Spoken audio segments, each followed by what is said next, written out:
Hello, welcome to another episode of our music marketing show. Today we're going to talk about Apple's new social network, Ping.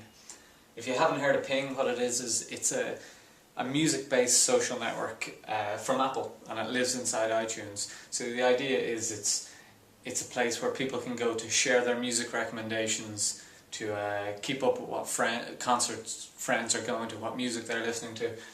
And today we want to talk about what Ping will mean for musicians. So, to give a bit of background, we just need to look at or talk about the way music consumption looks today. So here's an average Jane Doe, and here's how she gets her music. 95% of music comes from friends, either through CD burning, which is still surprisingly popular, or through file sharing networks. All of it illegal, or call it what you want, none of it with money going back to the musician. So the remaining 5 to 10% of the digital music that this girl consumes is paid for with money going back to the artist. So some of that will come from direct to fan activities. It's the kind of stuff we do with musicians all the time, where the musician knows who the fan is, send the money and the music goes straight between the fan and the musician, but the vast majority of it goes through retail outlets. So Tower Records, HMV, Tesco, iTunes, Amazon MP3. The vast bulk of all music between the musician and the fan that's paid for goes through a retail outlet. So the main problem is the musician has no idea who their fan is, and not just for demographic detail or customer insights. This is even more basic. You launch an album, you spend a huge amount of money and effort, and you get it to #1 in the charts.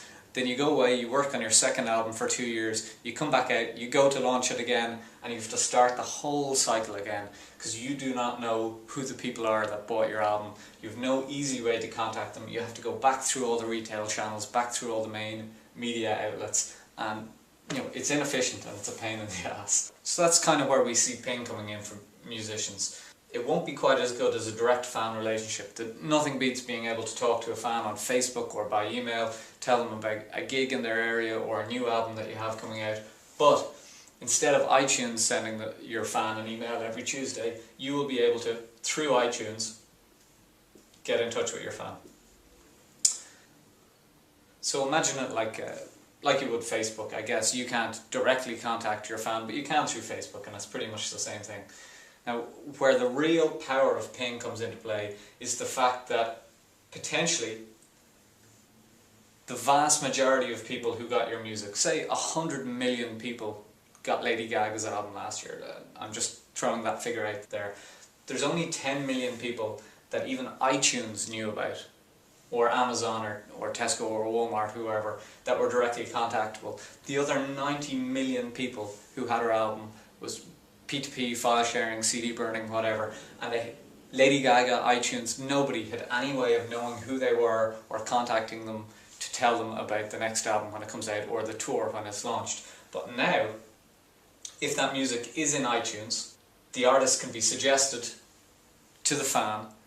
You have Lady Gaga's album, you enjoy her music, why not follow her on Ping? And all of a sudden a fan to musician relationship opens up there. Again, it's not as good as the fan joining the mailing list, but it's a hell of a lot better than what it was. So that for us is what we see as the huge potential advantage of Ping. Imagine everybody that ever downloaded your music illegally all of a sudden being prompted to connect with you on Facebook. And that's the power of Ping. Now, Ping is only a few weeks old, so this is a speculative, it's not even a review, it's a preview of what Ping could become. There are huge potential pitfalls here and a lot of stuff that Apple isn't doing right already. For example, I don't know if there is any reason for this young girl to be on iTunes Ping. She can't connect with her Facebook. Are her friends really there? Can she do status updates? What's the draw? I mean, we know what keeps people coming back to Facebook day in, day out.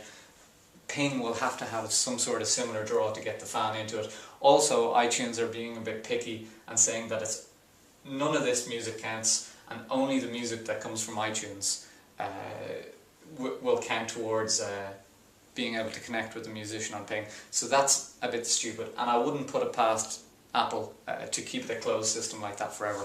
And in that case, the potential kind of dwindles. But given that it's the first phase, and that with the iPhone, with everything Apple does, the first phase is always the basic, and they iterate from there. We have high hopes for Ping, and we think it could be a great platform for musicians.